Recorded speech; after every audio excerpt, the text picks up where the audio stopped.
Good morning, children. Welcome to the online classes for the ninth period of ninth standard. So, in the last class, we are discussing the point related to the medieval India and political transition. So, in that, we have studied the many topics related to the this period. So, at the end, we are going to see there are the two topics remain in this chapter related to the kings belongs to the Sayyid dynasty and the Lodi dynasty. That we are going to learn in this period. So before going to the last topic, Lodi dynasty, we have to get some idea related to the Sayyid dynasty, which was ruled in India, but it was not ruled for the long period. It was not that much powerful to rule in India. So it was stayed for a some period itself. So the more important was not given to this topic in the Indian history, but also they have mentioned their names in the history of India. They are ruled towards as the Delhi Sultans. Now, before going to know the point, who is the founder of this dynasty? The name of that dynasty is Sayyid dynasty. The founder of this dynasty is going to be called as Khizar Khan. So all these people are belongs to the Turks who were the followers of the slaves by the Muhammad Ghazni and the Muhammad Ghori. Now Khizar Khan Sayyid belongs to the Sayyid family. He started a new dynasty with the Sayyid dynasty, and that time the Sayyid, Hazrat Khizar Khan Sayyid, the governor of Multan, founded this dynasty. That time he was working as the governor for the which area? Multan area, and after the Tughlaq decline of the Tughlaq dynasty, he came to power as the ruler for the Delhi Sultan. Earlier, he was ruling as the governor for the Multan area, and he started a new dynasty by the name Sayyid dynasty. So, after becoming a sultan, he established his rule towards the Doab. You know the Doab in between the Ganga river and the Yamuna river, and beyond, and some part of Gwalior. So these are the area where under the control of this Sayyid as ruling as the Delhi Sultan.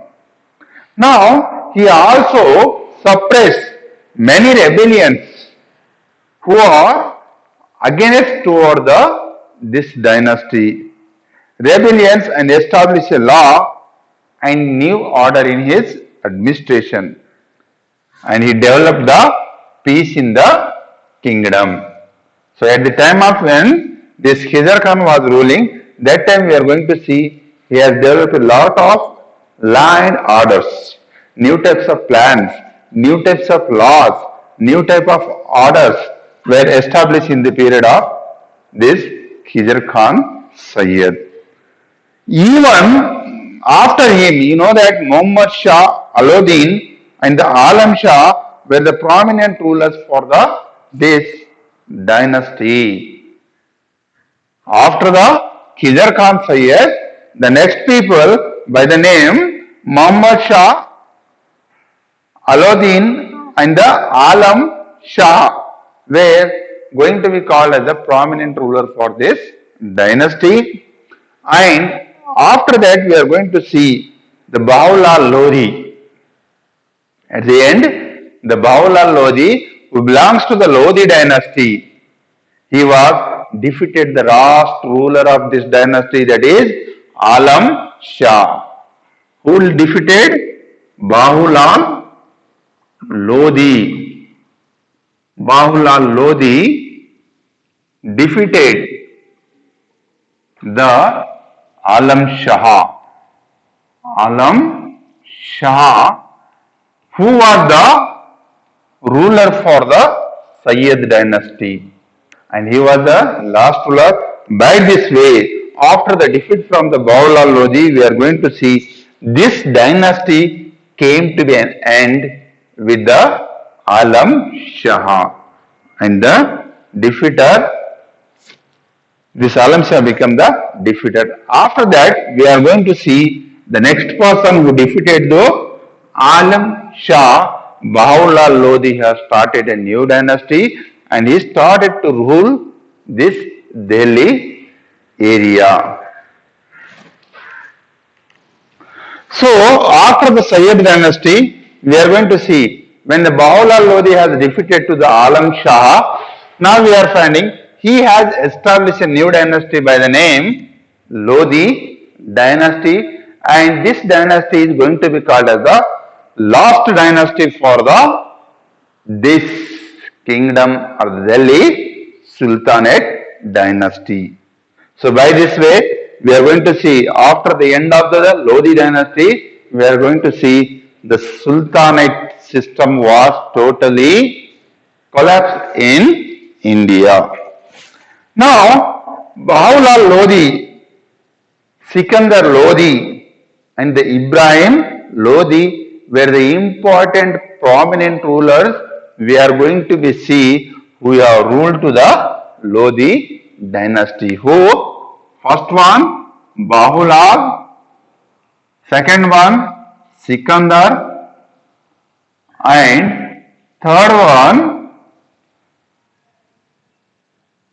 Ibrahim.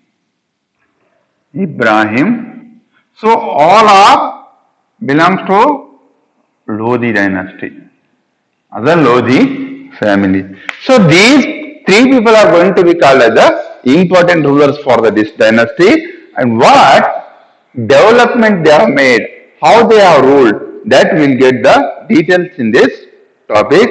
So Sikandar Lodi, who is going to be called as the prominent ruler for this dynasty.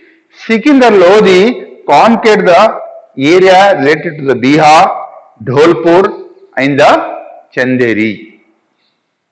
So he was conquered to the area of Bihar, Dholpur and the Chanderi, and he established peace and order in the Delhi area. Who? The ruler Sikandar has established the peace and order in the kingdom when he was ruling this area. And after that, the last ruler, that he is going to be called as the Ibrahim Lodi. He was the founder, and second, Sikandar was conquered some areas and he was maintained the peace and order in the kingdom. But last person, Ibrahim Lodi, who came to power, what he has done. So Ibrahim Lodi, the successor of Sikandar Lodi, was incompetent. He was not that much a person who can compete with the other kings or who can fight with the other kings. Actually, Bahawalal Lodi was the founder. Sikandar became a famous. That time he conquered some area. But when Ibrahim Lodi came to power, he was not that much able person to compete with the other kings. That time, Afghans were invited to the invade in India by the governor Alam Khan. So the governor of Delhi, Alam Khan, has invited to the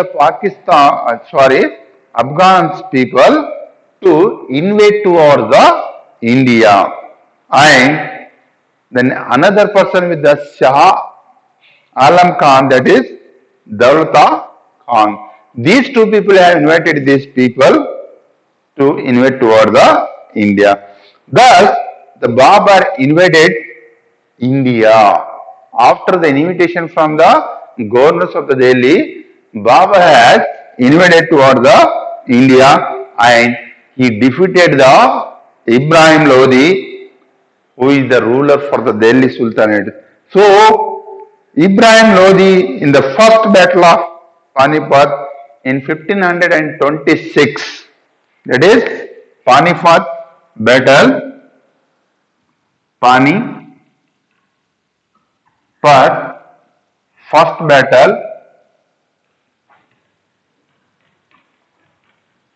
in 1526. This Ibrahim Lodi had established. So after getting the defeat in the Panipat battle, the person by the name Babur has established a new dynasty by the name Mughal Emperor. And by this way, we are going to see the establishment of the new dynasty was came and the decline of the which dynasty? The Sultanate or the Lodi dynasty. So by this way, we are going to see the end of the dynasty came to be end with the Lodi dynasty, that to the king Ibrahim Lodi. So this Ibrahim Lodi was defeated from the Babur, and Babur has started a new dynasty, Mughal dynasty. After that, we are going to see the Mughal was ruled for India. But before going to learn the other topics related to the this other kingdoms, we have to get the idea what kind of contributions. You know that at the end in the history we are going to see the contributions have made by the different kings toward the particular area where they have ruled. So in this chapter also we are going to learn the contributions made by the different dynasties and the kings ruled for the Delhi as the sultans. So first we are going to get the idea related to the administrative system of Delhi. Which administrative system of Delhi? First one is the administrative system.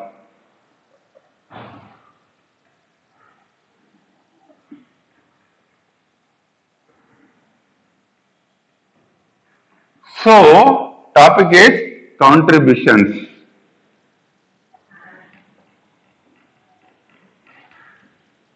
Of Delhi Sultans.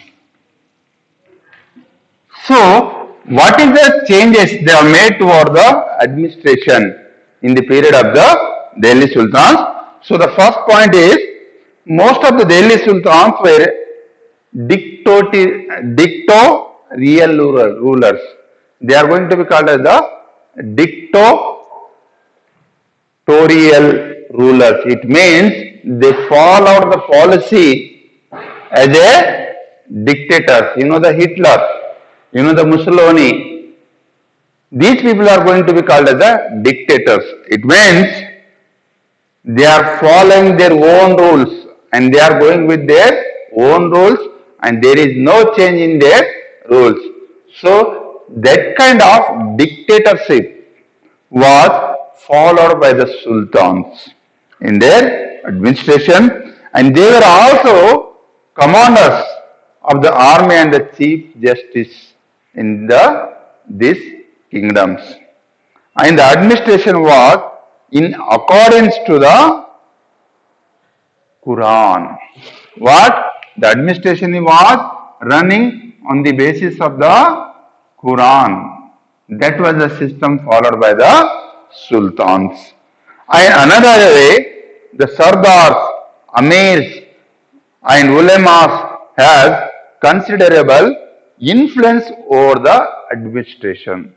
So the most important people belongs to their administration were Sardars, Amirs and the Ulemas. They are got an importance. And the central government, it means the Delhi government has departments like defense system, foreign affairs, postal, charity and endowment for the effective administrations. So different divisions were made. One is the You know that postal system was there, foreign affairs office was there, defense office was there, and one of the a well organized administration. Now, these departments were headed by the particular ministers belongs to the particular areas of the offices, and the kingdom divided into many provinces. What? Provinces. Provinces means, already I told, provinces means states. So, that time the administration or this administration was or kingdom was divided into many provinces, and these administrative divisions were headed by the Sikdar Amin and the Chaukidars. These are the persons who are going to look after these provinces. The collection of revenue system was also followed in this period, and the maintenance of law and order, providing education facilities and ensuring the cleanness in the kingdom were also the main roles followed by the some officers to maintain these all activities in the kingdom. So, next point we are going to see, that is, they have started to collect the taxes in the name of Kharaj. The tax was called as the Kharaj. So the Kharaj was the name given as the tax collected, and the Zakat, Ushru, Khums. These are the important tax collected in this period from the areas where they are going to attack. And jizya tax on the property without the heirs, import duty, house tax were also the main source for the economic wealth of this kingdom. So many types of taxes were collected by these sultans to develop their economic source in this period, and they have also kept the officers for the collection of these taxes. So that time, Qazis, the important person was Qazis in the period of Sultan, and these Qazis aided the sultans in dispensing the justice in the provinces and the towns. So they are giving the guidelines regarding the any kind of justice and the problems arises in the particular towns or the provinces. So he was the main supporter for the giving the judgment. So he is called as the Qazis. Now, after the administrative system, next system we are going to see in this chapter is social system followed in this period. Which system? Social system followed in this period. What kind of social systems are the customs followed in this kingdom? So, when we are going to see the social system, the sultans who ruled for this area are totally, during the rule of sultans, the Muslims and the Hindus communities had their traditional customs and the faiths. So both the Hindus and the Muslims are following their particular customs related to their religions. The Hindu Bhakti saints and the Sufi saints of Muslim communities and ushers in the social changes into the old system or the old social system. So the person belongs to Hindus is going to be called as the saints, and the person belongs to the Muslims is going to be called as the Sufi saints. So the Bhakti saints and the Sufi saints have started to make the changes in the society in the both Hindu and the Muslims. In the beginnings, we are going to see the Sultans rules only the Turk Sardars were appointed to the higher administrative positions. They are not giving more importance to the Hindus, but only they are giving the importance to the people coming from the Turk, not from the India. But later, there was an influence given by some kingdom or kings to the Indians also. During the region of Khilji dynasty or the Khilji and the Tughlaq, local people who have converted into the Islam had got the more opportunities we are going to see in the period of Khilji and the Tughlaq dynasty. Particularly, the educated of serving communities and the Hindus got higher postings in the period of Khilji and the Tughlaq in this Sultanate.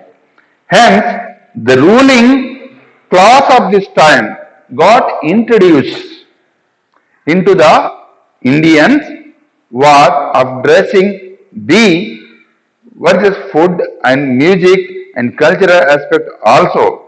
Hindus were appointed as the associate officers and clerks in the revenue department. It means, so, hence, when the higher class was introduced to all the kings, that time the kings have given an opportunity to the Hindu people to follow some officers in their administration, and they have provided the opportunities in the different sectors. So most of the Hindus were appointed as the associate officers and clerks in the which department? That to the revenue departments. That we are going to see. But there was the practice of slavery system. What? There was the practice of slavery system was followed in these sultans. The war prisoners were named as the slaves. After defeating to the any kings, the people who are going to kept in the prison are to be considered as the slaves, and you know that the meaning of slaves are going to called as the gulams. What? Gulam. These people are considered as the gulams in this area, and there were many women slaves in the palace. We are going to see at the time of the sultans. They kept women as the slaves under their control. The status of women in this period was not healthy, and there was a system followed in this social custom was Parda system, and the child marriage were practiced in this period when they are ruled towards the Delhi. Women from the higher social classes participated in the fine arts, you know, the designers. So these ladies are going to participate in the which? Fine arts. Now the women belongs to the rural area. They are only participating in the agriculture field or the household activities. This type of social system was followed in the period of which? Sultan period. And the next point related to this is the economic situation. After the social system, the next we are going to see the economic system or the economic situation of the Delhi Sultan. Economic system, or you can call as situation in this period. So actually the economic system of this period was the sultans got in the major changes in the administration to get the economic progress. So changes in the areas related to the agriculture side, because agriculture was the base for the economic. Agriculture was the base, and this becomes the important part for the development of wealth. So it becomes the base for this dynasty, and in this period we are going to see the system of tax was changed. The old system of the tax fixation and revenue collection was changed in the period of Delhi Sultanate, and the mandatory payment of taxes by both the rich farmer and the poor farmer was the main feature of the revenue, and that policy adopted during the rule of Sultan. So they have started to collect the taxes from the poorers, it means the landlord, even from the farmers. That type of system followed in this period for completion of their future revenue system. Now, this time the transport and the communication were very developed or improved in this period. Roads were built all across from the Gujarat to the Bengal. It means from west to the east. The transportation road development was made in this period, and the foreign merchants visited all the small and the big markets of the medieval India, and some settled here permanently in India itself, as like the British, French, and the Portuguese and Dutch. This provided a lot of important impetus, means lot of important to the craftsmen. How the Indian art crafts entered the European markets due to the invention, due to the foreign people coming to all the India, and the sultans and the prominent businessmen were running their factories of gold and silver ornaments and silk looms. So, new development was started for the economic development. How? The establishment of the factories, establishment of the gold mines, establishment of the silver. So, these instruments are the some ornaments were going to make by the these industrialists or the businessmen, and they are sending these goods to the foreign. So, it became an economic source for this period. So, later we are going to see this become the important part, agriculture and the some other sources become the important for economic development in this period. So, the last topic last but second topic we are going to see, that is the literature was also developed in this period. They have given the importance for the development of literature. So earlier we are going to see only the speaking language was there. There was no literature in the ancient period. But later in the medieval period, more importance was given to the literature, and in this Delhi Sultanate period, we are going to see more importance given to the literature also. So what type of literature development we are going to see in this period? So many foreign authors and historians were under the royal patronage of sultans. They become the followers, the successors of the sultans to get the history. Their writings are in the Persian and the which languages? They followed the two languages. One is the Persian language, second one is the Arabian languages to write the histories. A famous scholar named Al-Biruni was in the court of Muhammad Ghori. You know who is the Muhammad Ghori, and he was a philosopher in mathematics and also writing the books related to the history. He wrote a book. Who? This Muhammad. This Al-Biruni has written a book by the name Kitab ul Hind. Kitab ul Hind. The book was written by this person on the basis of social, political, economic and the religious system of India or the aspects of India. All these points we are going to see in the book Kitab ul Hind.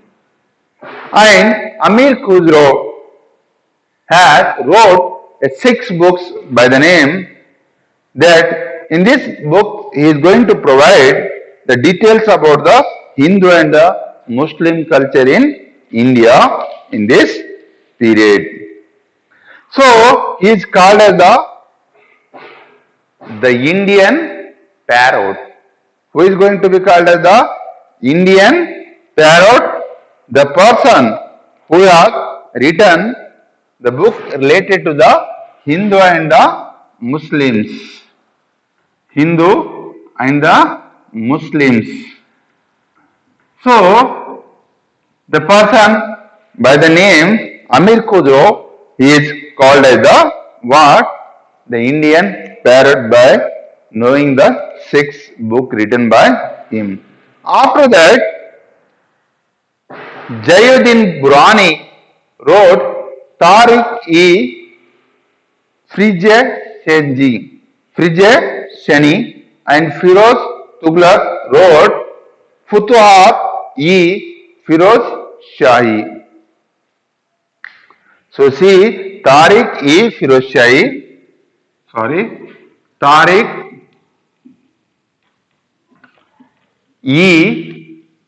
Firoz Shahi and the next book written by this Firoz Tughlaq, that is the Futuhat-e Firoz Shahi. Futuhat-e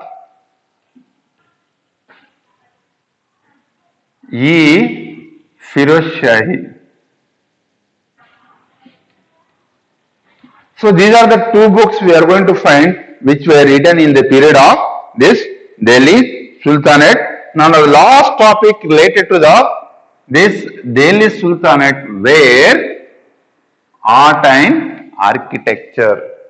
Art and architecture. This is the last topic for this chapter related to the medieval India and the political transition. So what was the art and architecture was introduced by the Delhi Sultans. So the Delhi Sultans introduced a new style of art and architecture in India. Now as it is going to be called as the Indo-Islamic architecture. And these arches, domes and minarets are going to be called as the main feature of this type of styles we are finding which was followed in the period of Delhi Sultanate. So which system? Indo-Islamic type. Indo-Islamic type. It means they have started to construct the architecture on the basis of the Islamic styles and that was constructed in India. Now Delhi Sultans built many forts, mosques, palaces, public buildings, madrasas and the dharmashalas to get the development in their kingdom. So, one of the important examples we have seen in the last classes, that is the Qutub Minar having the 225 feet of height. It was constructed in this period. Quwwat-ul-Islam Mosque, Alai and Farawaja, Kuwait Khana Mosque are the few examples we are going to see which were built in the period of this Delhi Sultanate, and these all are belongs to the which style? These all are belongs to the Indo-Islamic types of construction made in this period. So by this way, we are going to see the completion of this medieval India in the political transition chapter. It has taken the long time to complete this. So by this, I will stop here only. So now you can write the question answers which are given on your online process. So follow it and write in the fair notebook. Thank you.